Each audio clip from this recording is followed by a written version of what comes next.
Guys welcome back to our channel. ఈ రోజు మనం వీడియోలో ఎండి చేపల పులుసు చూసేసుకుందామా. చాలా మందికి నచ్చదు, నాకైతే ఫేవరెట్. నాలాగే ఎంతమందికి ఫేవరెటో తప్పకుండా కమెంట్ చేయండి, నేను కూడా చూస్తాను. ఫస్ట్ అయితే ఎండి చేపలు ఫ్రై చేసి వాటర్లో వేసుకోవాలి, ఎందుకంటే అందులో ఉన్న డస్ట్ అంతా పోతుంది.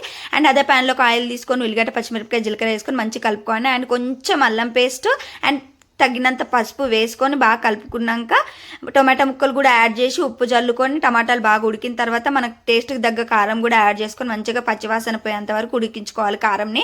తర్వాత మనం రసం కోసం మనం చింతపండు నానబెట్టుకుంటాం కదా, అది కూడా మంచిగా రసం తయారు చేసుకొని ఇందులో యాడ్ చేసుకొని రసం బాగా మరుగుతున్నప్పుడు మనం ముందు పక్కకు పెట్టుకున్న ఎండు చేపలు కూడా యాడ్ చేసి అండ్ కొంచెం మసాలా కూడా యాడ్ చేయాలి. అది బాగా మరుగుతున్నప్పుడు మనం బియ్యం పిండిలో కొన్ని వాటర్ కలుపుకొని మంచిగా ఒక లిక్విడ్ లాగా తయారు చేసుకొని ఈ మరుగుతున్న పులుసులో వేసామంటే ఒక మంచి థిక్ కన్సిస్టెన్సీ వస్తుంది. అలా మరుగుతున్న దాంట్లో లాస్ట్లో కొత్తిమీర యాడ్ చేసుకొని దింపేసుకోవడమే. టేస్ట్ అయితే సూపర్ ఉంటుంది. ఒకసారి మీరు కూడా ట్రై చేయండి, నచ్చిన వాళ్ళకి కూడా నచ్చుతుంది.